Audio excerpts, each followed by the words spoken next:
মা কেন এত দামি জানে না সকলে, জানতো যদি দেখতো তারা কোরআন হাদিস খুলে, জানতো যদি দেখতো তারা কোরআন হাদিস খুলে। একটি হাজারে সব মেলে মাকে একবার দেখিলে, একটি হাজার সব মেলে মাকে একবার দেখিলে। মা কেন এত দামি জানে না সকলে, জানতো যদি দেখতো তারা কোরআন হাদিস খুলে, জানতো যদি পড়তো তারা কোরআন হাদিস খুলে। জোরে কোন মারহাবা। ইসলামের প্রাথমিক যুগে যখন নবীজির উপর আয়াতে কারিমা নাজিল হয়ে গেল, বিসমিল্লাহির রাহমানির রাহিম, ইয়া আইয়ুহার রাসূল বাল্লিগ মা উনজিলা ইলাইকা মির রাব্বিক ওয়া ইন লাম তাফআল ফামা বাল্লাগতা রিসালাতাহু ওয়াল্লাহু ইয়াসিমুকা মিনান নাস। জোরে বলা যাবে নাকি একবার আল্লাহু আকবার। আল্লাহ পাক রব্বুল আলামিন কুরআনুল কারীমের ভিতরে ঘোষণা করে দেন, আমি আল্লাহ তাবারক তাআলা এই পৃথিবীর জগতে নবী আপনাকে রিসালাতের দায়িত্ব জমিনে প্রেরণ করলাম। ওগো নবী, আপনি আপনার রিসালাতের দাওয়াত জমিনে পেশ করেন। জোরে কোন সুবহানাল্লাহ। আল্লাহ ডাক দিয়ে বলতেছেন অন্য জায়গায়, আল্লাহ অন্য আয়াতের মধ্যে আল্লাহ বলতেছেন ওয়া আনজির আশিরাতাকাল আকরাবিন। জোরে বলা যাবে নাকি একবার আল্লাহু আকবার।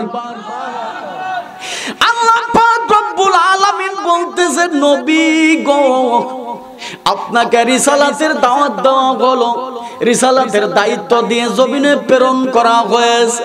নবী আপনি রিসালাতের দাওয়াত জমিনে পেশ করতে থাকেন, আর রিসালাতের দাওয়াত আপনি নিকটতম আত্মীয় স্বজন যারা, তাদেরকে নবী আপনি আগে জাহান্নামের আগুন থেকে বাঁচান। জোরে বলা যাবে নাকি একবার সুবহানাল্লাহ। সোনার বাবাজিরা আমার, আল্লাহ বলে দিয়েছেন বন্ধুরে, আপনার নিকটতম আত্মীয় স্বজন যারা, তাদেরকে জাহান্নামের আগুন থেকে বাঁচান। আল্লাহ পাক রব্বুল আলামিন ঘোষণা অনুযায়ী নবীজি যখন সাফা পাহাড়ের উপর যখন উঠলেন, সমস্ত কাফেরদেরকে যখন বললেন, ও মক্কার কাফের নেতারা, ও মক্কার মিতারা, আজ আমি রাসূলুল্লাহ যদি তোমাদেরকে বলি পাহাড়ের অপদেশ থেকে একদম তোমাদের আক্রমণ করার জন্য তারা উৎপেতে আছে, আপনারা কি সমস্ত মানুষগুলো বিশ্বাস করবেন কিনা? সমস্ত কাফের বেঈমানেরা বলতেছেন মুহাম্মদ, আমরা তোমাকে আলামিন উপাধি দিয়েছি, আমরা জানি জিন্দেগিতেও তুমি কোনোদিন একটা মিথ্যা কথা বলো নাই। জোরে বলা যাবে নাকি একবার সুবহানাল্লাহ। জিন্দেগিতেও কোনোদিন একটা মিথ্যা কথা তুমি বলো নাই, আজ তুমি মিথ্যা কথা কেন বলবা? আমরা সমস্ত মানুষগুলো স্বীকার করে নিলাম। আল্লাহ নবী তখন বলতেছেন, ও মক্কার কাফেরেরা, এই জগতের উপরে হাজারো আল্লাহর ইবাদত গোলামি, তোমরা হাজারো রবের গোলামি করো, তোমরা হাজারো দেবতার গোলামি করো, এক আল্লাহর দাওয়াত দেওয়ার জন্য আল্লাহ পাক রব্বুল আলামিন আমাকে এই জগতে নবী করে জমিনে প্রেরণ করেছেন। জোরে কোন সুবহানাল্লাহ। নবীর ইসলামের দাওয়াত কিন্তু শুরু হয়ে গেল। নবীজির ইসলামের দাওয়াত যখন শুরু হয়ে যায়, সমস্ত কাফের বেঈমানেরা নবীকে তখন শত্রু মনে করতে শুরু করে দেয়।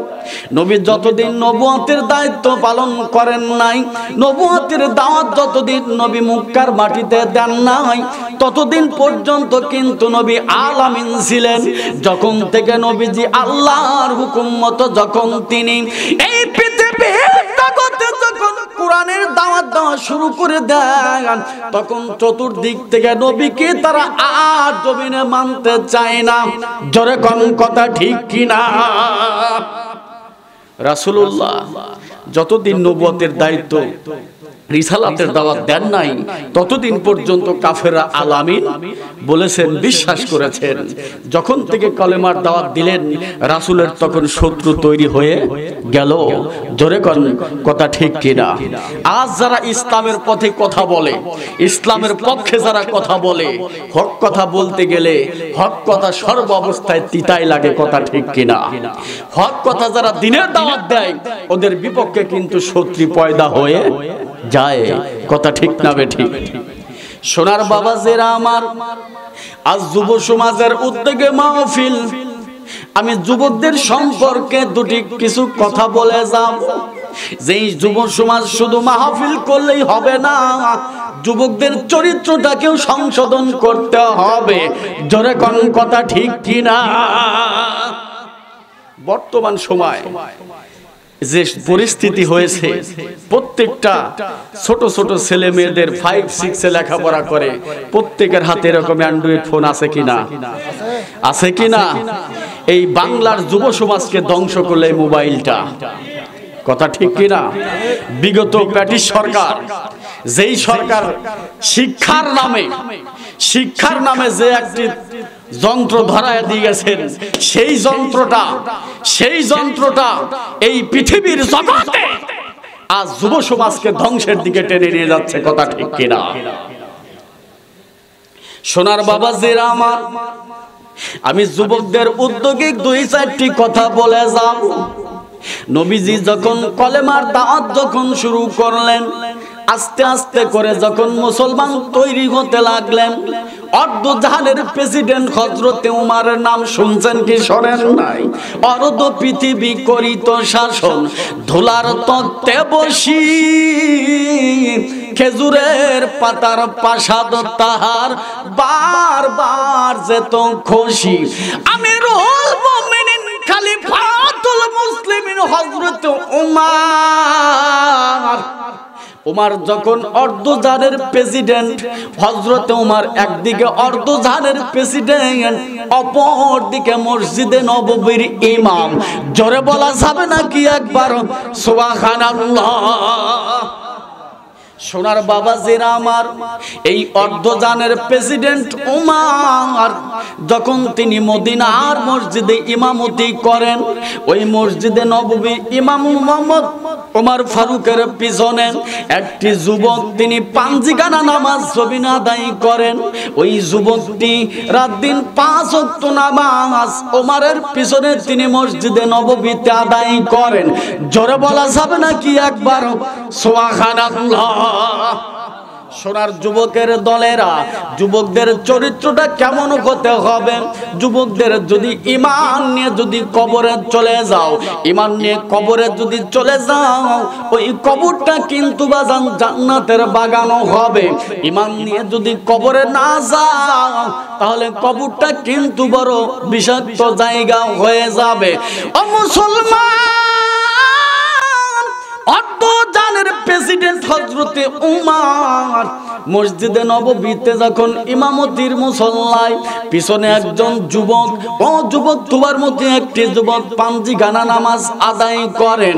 পাঞ্জিগানা নামাজ আদায় করতে যাইয়া ও যখন উমারের পিছনে তিনি নামাজ পড়তেছিলেন, হঠাৎ করে ওই যুবকটির মা দুনিয়া থেকে বিদায় হয়ে চলে যায়। ওই যুবকটির মা দুনিয়ার বুকে জীবিত নাই। বাবা বৃদ্ধ মানুষ দুনিয়ার বুকে জীবিত আছে, মা বাবার খেদমত যুবক যে জমিনে করে, সারাটা দিন রাত বাবার যখন খেদমত করে, পাঞ্জিগানা নামাজ ওমর ফারুকের পিছনে বাজান আদায় করে। ওমর ফারুকের পিছনে যখন নামাজ যখন তিনি পড়তেছিলেন, হঠাৎ করে যখন একদিন গভীর রজনীতে ঈশার নামাজ পড়তে যখন যুবকটি যখন ঈশার নামাজ আদায় করবার পরে যখন তিনি মসজিদ থেকে বাড়ির দিকে যখন চলে যাচ্ছেন, ওই পথির মধ্যে রাস্তার উপরে একটা সুন্দরী যুবতী কন্যা দাঁড়ায়া, জোরে বলা যাবে নাকি একবার সুবহানাল্লাহ। সোনার যুবকের দলের যুবকদের উদ্দেশ্যে আমি আলোচনা করে যাব। ওই যুবকটি যখন রাস্তা দিয়ে হেঁটে যাচ্ছেন, ঈশার নামাজ আদায় করবার পরে ওই যুবকটির বৃদ্ধ বাবা দুনিয়ার বুকে জীবিত। ওই বাবার খেদমত জীবনে যুবকটি করেন, সারাটা দিন তার বাবার খেদমত করেন। রাত যখন গভীর হয়ে যায়, ঈশার নামাজ আনতে সোনার যুবকটি তার বাবাকে খানা পিনা করায়া, ওই যুবকটি তার বাবাকে আরামের বিছানায় ঘুম পাড়ায়া দেয়। জোরে বলা যাবে নাকি একবার সুবহানাল্লাহ। সোনার বাবাজিরা আমার, ও সোনার যুবকের দলের, আমি তোমাদের খেদমত আরজ করে কথাগুলো বলে যাব। এবার যখন ওই যুবকটি রাস্তার ধার দিয়ে যখন ঈশার নামাজ পড়িয়া যখন তিনি চলে যাচ্ছেন, ওই যুবতী সুন্দরী মেয়েটি বলতেছেন, যুবক রে, ও যুবক, আমি তোমার প্রেমে আসক্ত হয়ে গেছি। ওই মেয়েটি ছিল একজন ইহুদির মেয়ে।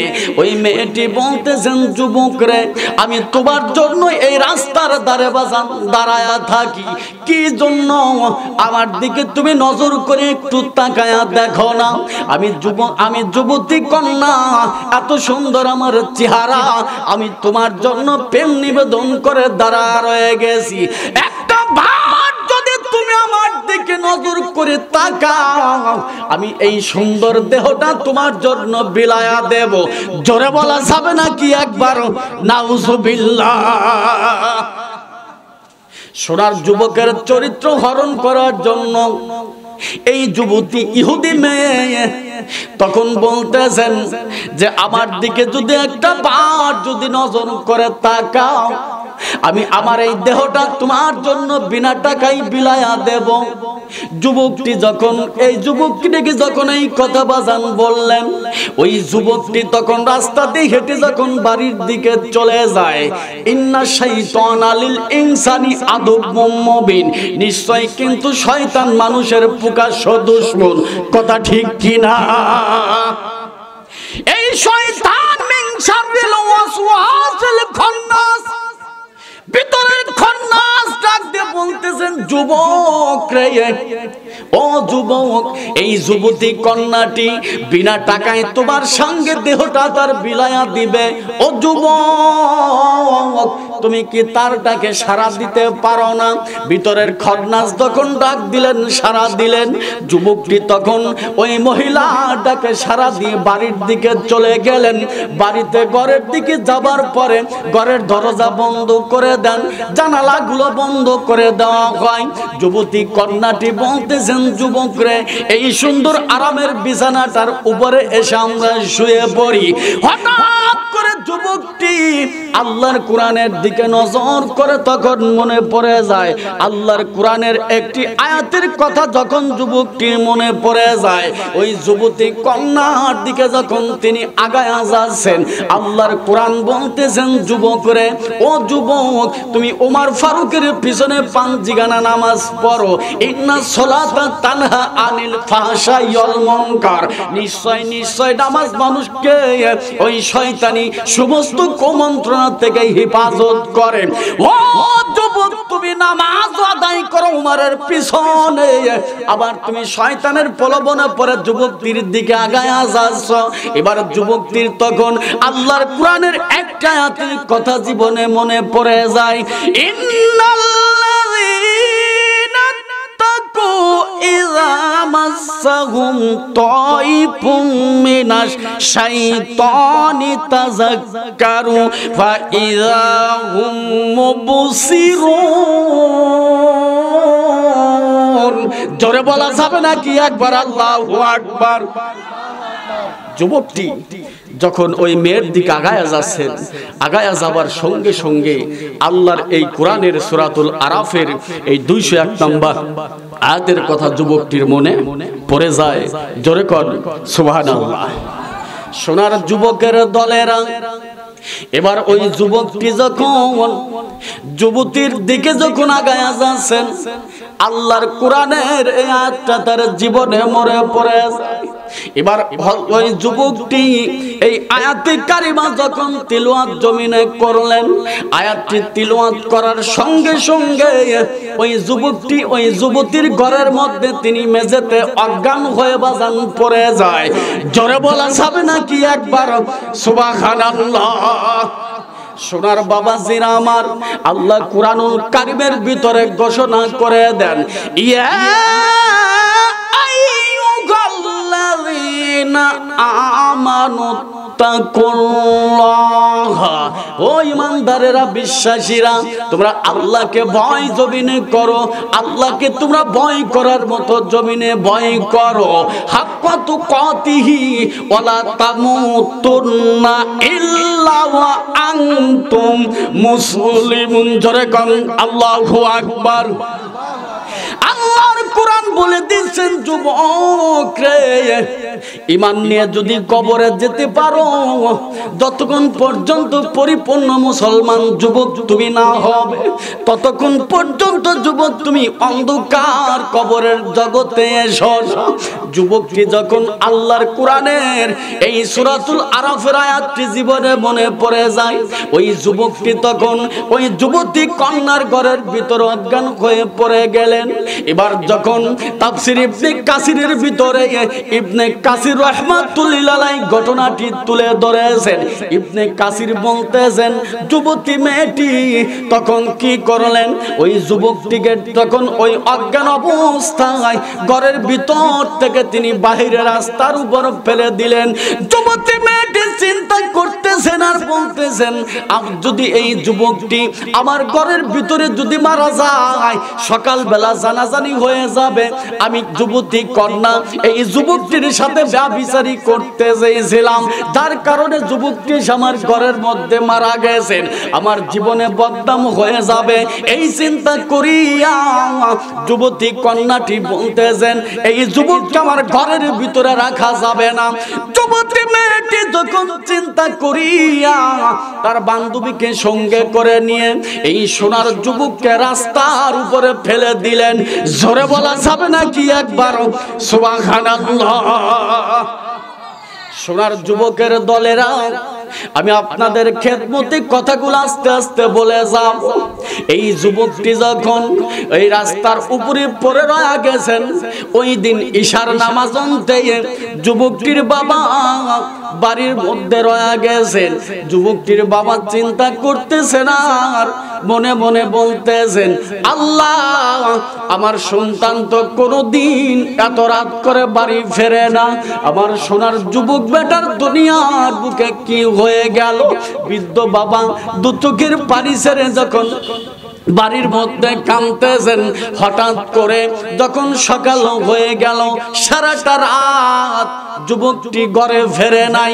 বাবার চিন্তার কোনো কারণ শেষ থাকে না, আমার সন্তান কোনোদিন তো বাড়ির বাইরে থাকে না, আজ সারাটা রাত হয়ে গেল, আমার যুবক বেটা এখনো পর্যন্ত বাড়িতে এলো না। জোরে বলা যাবে নাকি একবার সুবহানাল্লাহ? বাবাদের চিন্তা হয় কি হয় না? যুবক বেটা যদি বাড়িতে না আসেন, বাবা মার চিন্তা হয় কি হয় না? কথা কর না কে? কথা চিন্তা হয় কি হয় না? বাবা চিন্তায় পড়ে গেলেন, আমার যুবক বেটা কেন এখনো পর্যন্ত বাড়িতে আসলো না? সকালবেলা যখন আজান হয়ে গেল মসজিদে নববীতে, সমস্ত মানুষগুলা মসজিদের দিকে যখন আগায়া যখন যেতে লাগলেন, আগায়া যাবার সময় যখন দেখতেছেন যে যুবকটি ওমর ফারুকের পিছনে পাঁচ গানা নামাজ আদায় করেন, ওই যুবক পরে রয়ে গেছেন। ওই যুবকটি অজ্ঞান হয়ে পড়ে আছেন। সমস্ত মানুষ মিলিয়া যুবকটিকে যখন তার বাবার বাড়িতে যখন পৌঁছায়া দেয়, বাবার কাছে পৌঁছানোর পর ওই যুবকটি যখন তার মাথায় পানি ডাললেন, যখন তিনি জ্ঞানটা জমিনে ফিরে আসলো, জ্ঞান ফিরবার পরে বাবা ডাক দিয়ে বলতেছেন, আদায় করে আজ 3 দিন হয়ে গেল আপনার সন্তান আমার পিছনে নামাজ আদায় করতে যায় না। যুবকটির বাবা মাথাটা নিচু করে দু চোখের পানি ছেড়ে কাঁদেন। দুনিয়ার কোন সন্তান যদি বাবার আগে মারা যায়, ওই সন্তানের বন্টনার কারণে বাবা মার কলিজাটা কিন্তু বাজান জাজরের মতো ছিদ্র হয়ে যায়। জোরে বলা যাবে নাকি একবার সুবহানাল্লাহ? সোনার যুবকের বাবা অজর নয়নে কাঁদতেছেন। আল্লাহর নবীর সাহাবী উমর বলতেছেন, বাবাজি আপনি কেন দু চোখের পানি ছেড়ে কাঁদেন? এবার যুবকটির বাবা বলতেছেন, আমার যুবক কোথায় গেছে আমি জানি না।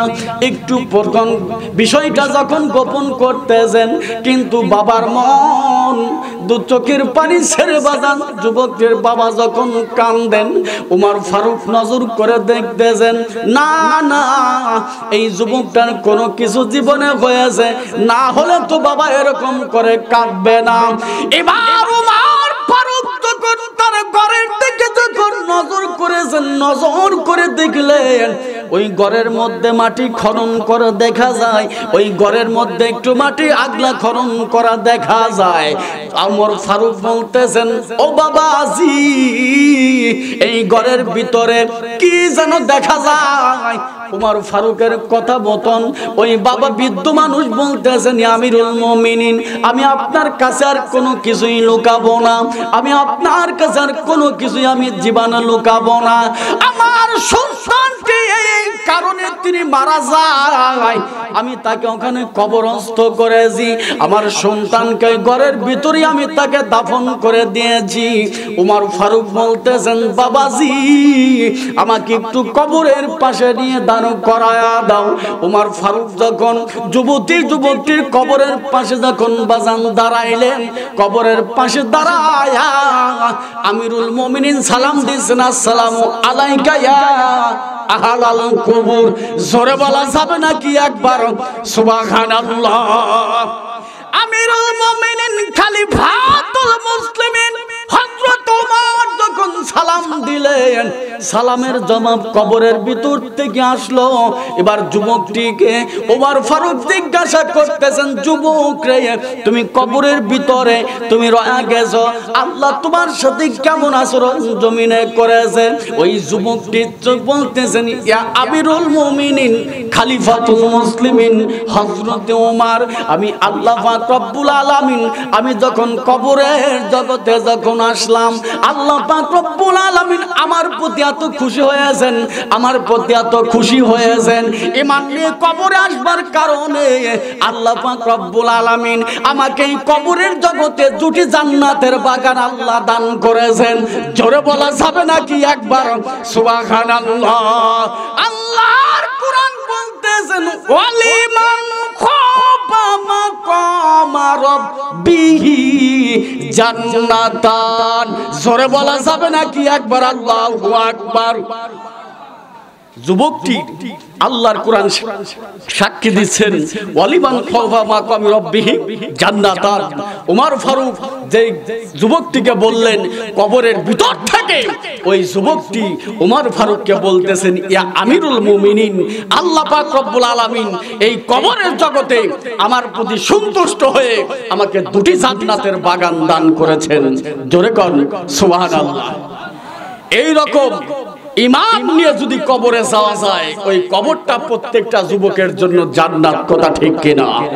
ঈমান যদি না থাকে, ঈমান যদি একবার ধ্বংস হয়, তাহলে কিন্তু ওই কবরের অবস্থা বড় খারাপ হয়ে যাবে। জোরে কোন কথা ঠিক কিনা? সোনার বাবাজিরা আমার, ও যুবকের দলেরা, আমি তোমাদের খেদমত আরজ করে কথাগুলো বলে যাব। ঈমান নিয়ে যদি কবরে যাও, ওই কবরটা কিন্তু জান্নাতের বাগান।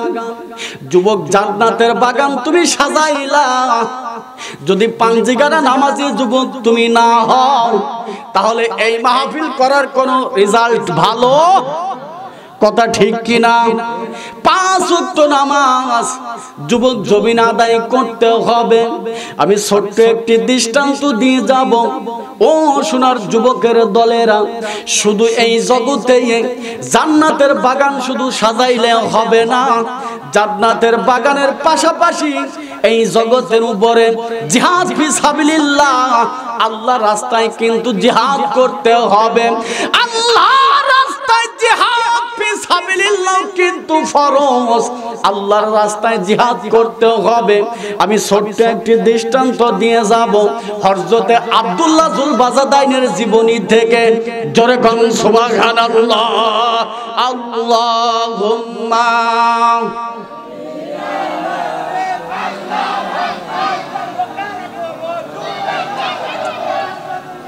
وعلى آل سيدنا لله تكبير لله تكبير। প্রধান বক্তার আগমন, ডিজিটাল বক্তার আগমন, লিল্লাহি তাকবীর। সম্মানিত হাজিরিন, যে কথাটি বলতেছিলাম, যুবকদের আল্লাহর জান্নাতে যেতে হলে যুবক ঈমান নিয়ে কবরে যেতে, জোরে বলে ঈমান নিয়ে কবরে যেতে, ঈমান ছাড়া কিন্তু কবরে যাওয়া যাবে না। আল্লাহ বলতেছেন ওয়ালা তামুতুন্না ইল্লা ওয়া আনতুম মুসলিমুন। পরিপূর্ণ ঈমানদার হও, পরিপূর্ণ ঈমান নিয়ে কবরে আসো, ওই কবরটা হয়ে যাবে জান্নাতের বাগান। জোরে কোন সুবহানাল্লাহ। এই জন্য সোনার বাবাজিরা, আমি আপনাদের খেদমতে আরজ করে বলে যাব, যুবকেরা জালসার আয়োজন করেছো, এই জালসার আয়োজনটা করেছো সুন্দর একটি জান্নাতি কাজ, জান্নাতের বাগান সাজাইছো। যাদের বৃদ্ধ মা বাবা আছে, ওই বৃদ্ধ মা বাবার একটু খেদমত করতে হবে, খেদমত করতে হবে। মা বাবার খেদমতই যা সন্তানদের জান্নাত। জোরে কোন সুবহানাল্লাহ। আল্লাহ পাক রব্বুল আলামিন বলছেন ওয়াকাদা রাব্বুকা আল্লা তা'বুদু ইল্লা ইয়্যাহু ওয়া বিল ওয়ালিদাইনি ইহসানা। বান্দা, এই জগতের উপরে তোমাদের মা বাবার খেদমত করো। মা বাবার খেদমত ছাড়া, মা বাবার খেদমতকে আল্লাহর জান্নাত দুনিয়ার বুক থেকে উপার্জন করে নিতে হবে। আল্লাহ যেন আমাদের সকলকেই নেক আমল করার তৌফিক দান করে। সকলে বলে আল্লাহুম্মা আমিন, আল্লাহুম্মা আমিন। মা কেন এত দামি জানে না সকলে, জানতো যদি দেখতো তারা কোরআন হাদিস খুলে, জানতো যদি দেখতো তারা কোরআন হাদিস খুলে। একটি হাজার সব মেলে, একটি হাজার সব মেলে, মাকে একবার দেখিলে, দেখিলে। মা কেন এত দামি জানে না সকলে, জানতো যদি দেখতো তারা কোরআন হাদিস খুলে, জানতো যদি দেখতো তারা কোরআন হাদিস খুলে। 10 মাস 10 দিন গর্ভে ধারণ করেছিল মা, সহ্য করেছিলেন মায়ে কতই যন্ত্রণা। জোরে কোন মারহাবা। 10 মাস 10 দিন গর্ভে ধারণ করেছিল মা, সহ্য করেছিলেন মায়ে কতই যন্ত্রণা। সেই মাকে আজ কষ্ট দিলে, সেই মাকে আজ কষ্ট দিলে খোদার আরশ টলে রে। মা কেন এত দামি জানে না সকলে, জানতো যদি পড়তো তারা কোরআন হাদিস খুলে, জানতো যদি দেখতো তারা কোরআন হাদিস খুলে। একটি হাজার সব মেলে, একটি হাজার সব মেলে, মাকে একবার দেখিলে মা কেন এত দামি জানে না সকলে। জানতো যদি দেখতো তারা কোরআন হাদিস খুলে। 2 বছর পান করালেন মায়ের বুকের দুধ, কোলে বুকে নিয়ে আমায় দিলেন কত সুখ। 2 বছর পার করাইলেন মায়ের বুকের দুধ, কোলে বুকে নিয়ে আমায় দিলেন কত সুখ। কিভাবে সে মাকে ছেলে, কিভাবে সে মাকে ছেলে মন্দ কথা বলে রে। মা কেন এত দামি জানে না সকলে। জানতো যদি দেখতো তারা কোরআন হাদিস খুলে। জানতো যদি দেখতো তারা কোরআন হাদিস খুলে। 1টি হজের সব মেলে, 1টি হজের সব মেলে। মাকে একবার দেখিলে মা কেন এত দামি জানে না সকলে। জানতো যদি দেখতো তারা কোরআন হাদিস খুলে। বর্ষা শীতে মায়ের কোলে মূত্র ত্যাগ করিলে দৌত করে দিত মায়ের কুসুম গরম জলে। বর্ষা শীতে মায়ের কোলে মূত্র ত্যাগ করিলে দৌত করে দিত মায়ের কুসুম গরম জলে। মাঘের শীতে করত গোসল, মাঘের শীতে করত গোসল, মাঘের শীতে করত গোসল। কোন কোন শীতে ভুলে রে মা কেন এত দামি জানে না সকলে। জানতো যদি দেখতো তারা কোরআন হাদিস খুলে। জানতো যদি দেখতো তারা কোরআন হাদিস খুলে। 1টি হজের সব মেলে মাকে একবার দেখিলে। 1টি হজের সব মেলে মাকে একবার দেখিলে মা কেন এত দামি জানে না সকলে। জানতো যদি দেখতো তারা কোরআন হাদিস খুলে। জানতো যদি পড়তো তারা কোরআন হাদিস খুলে। জোরে কর মারহাবা।